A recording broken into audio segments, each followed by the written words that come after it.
Good morning, Jane! Good morning, Ate Rose! Welcome to Chicken Time Online Talk Show! Anak, binigay na ba yung card mo? Opo, Nay! Good news nga po eh! Wala po akong line of 7. Talaga? Patingin? English 65, Math 60, Science 69, Filipino 67. Wala nga. Words of wisdom.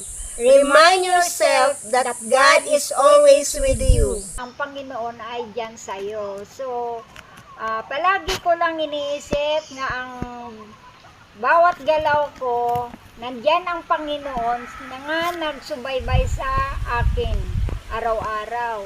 Kung ano man po ang aking ginagawa, ayan, nandyan lang ang Panginoon sa akin nga nagsubaybay kung ano man ang aking ginagawa.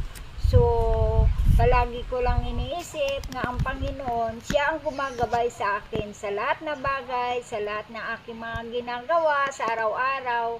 Lalo pa ngayon sa aking pagtsikahan ngayon, kami ni Jen, ayan, pinaubaya ko lang sa Panginoon nga siya mag-guide sa amin ngayong araw na to. Ang masasabi ko lang sa aming words of wisdom, alam ko na ang Panginoon palagi sa tabi ko kasi may mga bagay na pumasok sa isip ko pero dinaig pa rin siya ni Lord. And so andyan siya sa tabi ko na nagbubulong sa akin na huwag mong gawin yan, huwag mong isipin yan, pabayaan mo yan. So alam ko nandyan siya sa tabi ko. Then yung mga ginagawa namin, mga ginagawa natin ngayon, so yung mga magagandang mga salita natin na lumalabas sa bunga natin, alam natin na andyan si Lord kasi siya yun eh. Siya yung nagsasalita. So andun siya sa presensya natin, andun siya sa atin palagi. So, palagi siya na sa ating tabi, na gumagabay sa atin, gumagabay sa atin sa araw-araw natin ginagawa sa buhay. Dear Ate Jean and Ate Rose, Puso sa pusong pag-uusap. dito sa segment na ito, may mga katanungan ang ating mga viewers. So, kailangan natin, Ate Rose, sagutin ang kanilang mga tanong at payuhan natin sila. Tama ka, Jane. Magbigay tayo ng payo sa ating mga viewers. Ate Rose, ito yung tanong ng isa nating viewers from Inday Basya. Just call me Inday Basya. Isa po akong kasambahay dito. May kasama ako maepal sa boss namin. Super maepal. Naiinis na kasi ako. Ano ang the best na pwede kong gagawin? Jane, alam mo ba, ang may papayo ko kay Inday Basya, ayan, kumpuntahin niya yung kasama niya kung bakit ganun na lang ang ginagawa niya sa iyo. Kasi, puro pareho naman kayo na nagtatrabaho dyan sa bahay. Kumpuntahin mo siya kung ano ang gusto niya. Kung ingungun mo ba siya, yan ba ang gusto niya mangyari? Ayan, Inday Basya, kung gusto mo, ingud-ngud mo siya sa lupa o kaya pupuntahin mo siya kung ano gusto niya. Kasi sa sobra niyang papel sa boss mo, ayan, pinapahamak ka sa hindi tamang paraan. Dapat pupuntahin mo siya kung ano ba talaga ang ikinagalit niya sa iyo. Inday Basya, baka naman na inggit lang sa iyo. Baka naman hindi siya kagandahan, kaya nainggit siya sa iyo, kaya nagagalit sa iyo. At sinisiraan ka sa boss ninyo. Ang mapapayo ko sa iyo, Inday Basya, para sa akin, maging mahinahon ka lang. Kahit na nagpapapil siya, magpapakubaba ka lang. At kausapin mo siya ng maayos. O bakit ka ganyan? Pares-pares lang naman tayong tatrabaho dito. Wala naman tayong lamangan. Kung anong mayroon ka, mayroon din ako. So pantay lang tayo. Huwag kang maging maepal. Kausapin mo ng mahinahon lang siya, Inday Basya. Ito yung may kasabihan na kapag binato ka ng bato, batuhin mo lang tinapay. So yun. So yung gawin mong the best mo, Inday Basya, yung gawin mo yung para sa iyo yung tama, ipakita mo yung sa boss mo na ginagampanan mo yung mga gawain mo Hayaan mo lang yung kasama mo, wag mo siyang pansinin. Mapapansin ka rin ng boss mo.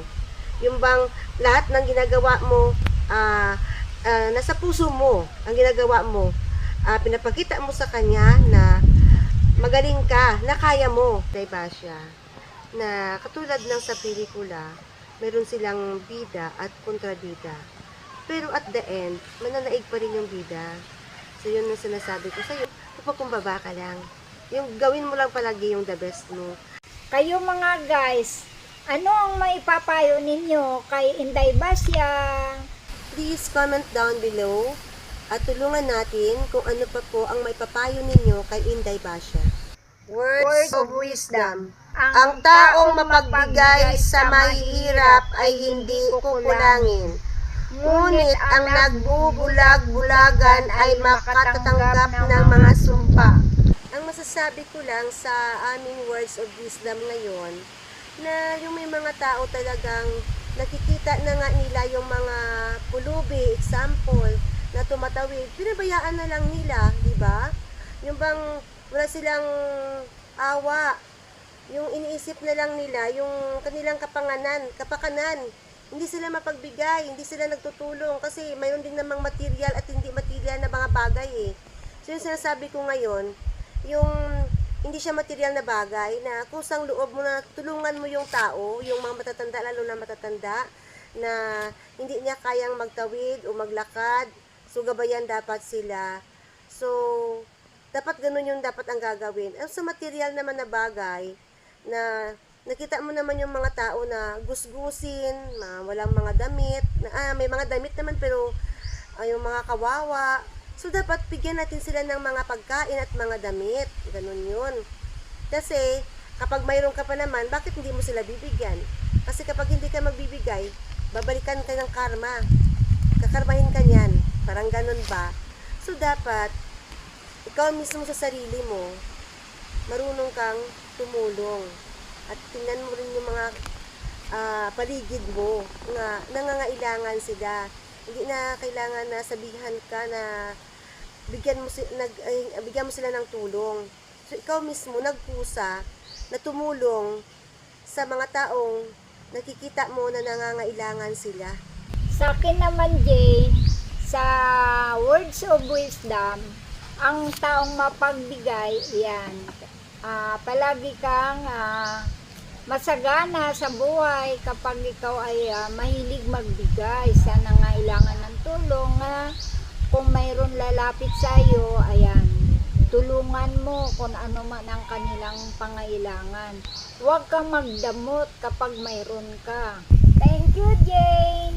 Thank you, Ate Rose. Maraming salamat. Bye! Inihahandog ng Chikahan Time ngayong Semana Santa.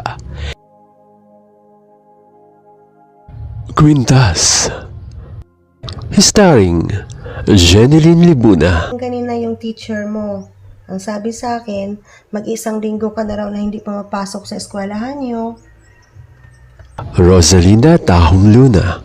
Belinda, tinawag mo na ba si Trina para kumain? Introducing Raisa Tahong. Buti naman, mawawala na yung asungot dito sa bahay. Dumating kanina yung teacher mo. Ang sabi sa akin, mag-isang linggo ka na raw na hindi pumapasok sa eskwelahan niyo. Eh ano ngayon? Kung hindi ako pumasok, may magagawa ka pa ba? Huwag mo sayangin ang pag-aaral sa'yo ni Ma'am Nena. Pumasok ka na sa eskwelahan mo. Maaral ka lang mabuti, Trina. O ano, tapos ka ba sa sermon?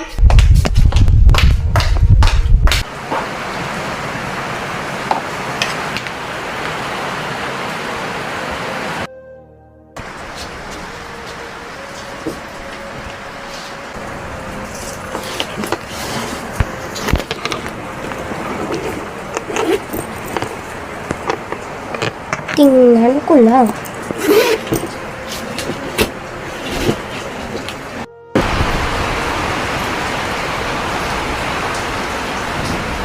Masisira mukha mo yan. Bata mo pa, nagme-makeup ka na. Okay na yung face powder sa mukha mo. Ano ba pakialam mo? nakaraang araw ka pa, namumuro ka na sa akin. At teka, sino ka ba? Aling Belinda, di ba katulong ka na namin dito? Kaya wala kang karapatan at pakaalaman ako.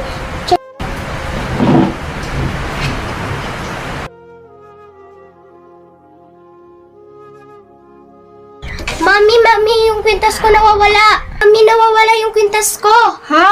Baka kung saan mo lang ilapag, anak, hanapin mo. Mami, hinanap ko, hindi ko talaga makita.